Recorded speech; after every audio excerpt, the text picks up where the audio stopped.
Op die 15de April 2019 het ons almal vasgenaal gesit voor ons televisieskerms. Dit was 'n besonderse dag in die geskiedenis, want dit was die dag net na Palmsondag, die eerste dag van die lydingsweek. Ons noem dit ook Heilige Week.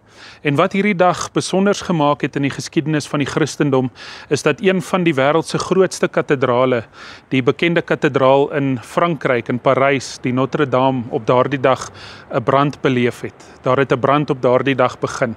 En ons almal was vasgenaal voor ons televisieskerms, want aan die een kant wou ons gesien het hoe dit lyk as so 'n verskriklike kathedraal deur 'n brand verteer word.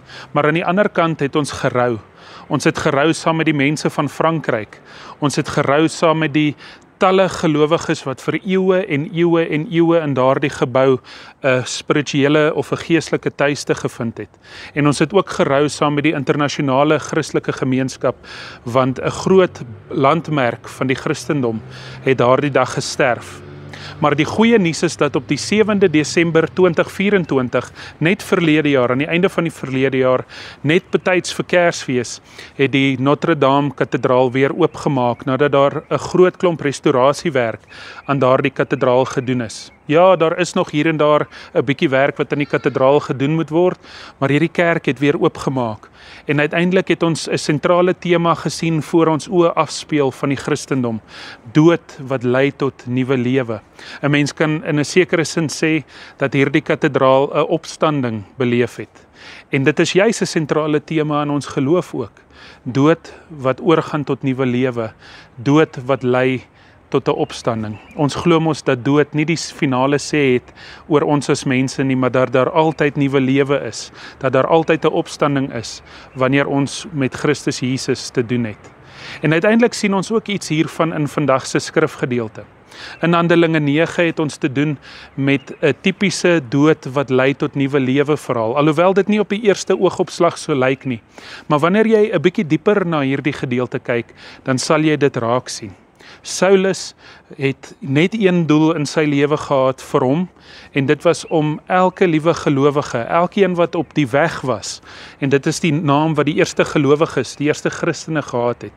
Sy doel was om hulle totaal en al uit te roei, om hulle te vang en hulle na Jerusalem toe te neem, en uiteindelik hulle dood te sien gebeur. Dit was die enigste doel wat Saulus in sy hart, in sy lewe gehad het.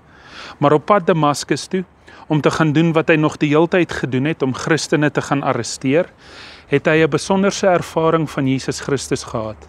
En hierdie ervaring het veroorsaak dat hy blind geword het. Saulus word toe met die hand gelei in Damaskus in, en hy gaan toe in 'n Reguitstraat, die straat se naam was Reguitstraat, gaan hy in 'n persoon se huis tuis, terwyl hy moes gewag het. En die vraag is, waarvoor moes hy wag? Die Here praat in die tussentyd met 'n gelowige, sy naam was Ananias, en die Here gee vir Ananias die opdrag dat hy na Reguitstraat se huis toe moet gaan, daar waar Saulus homself bevind het, en dat hy daar dan nou vir Saulus gaan liefde moet bewys.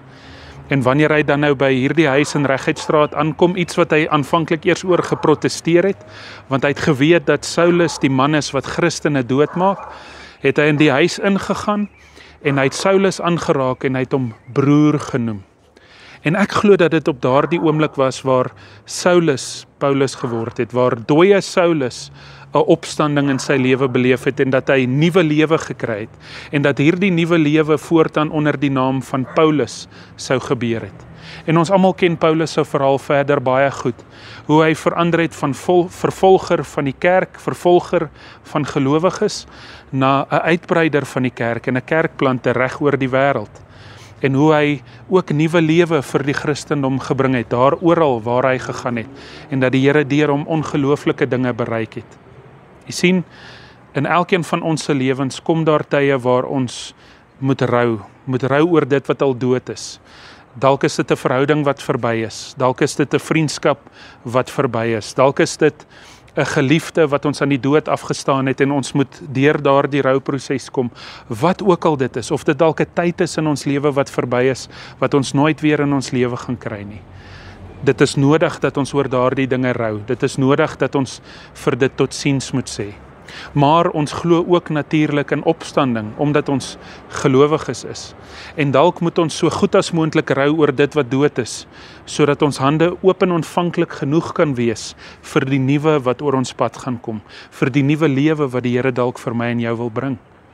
So rou oor die dinge waaroor jy moet rou, sodat jy die nuwe lewe wat op jou pad gaan kom, wat die Here gaan bring, kan ontvang en daaroor dankbaar kan wees.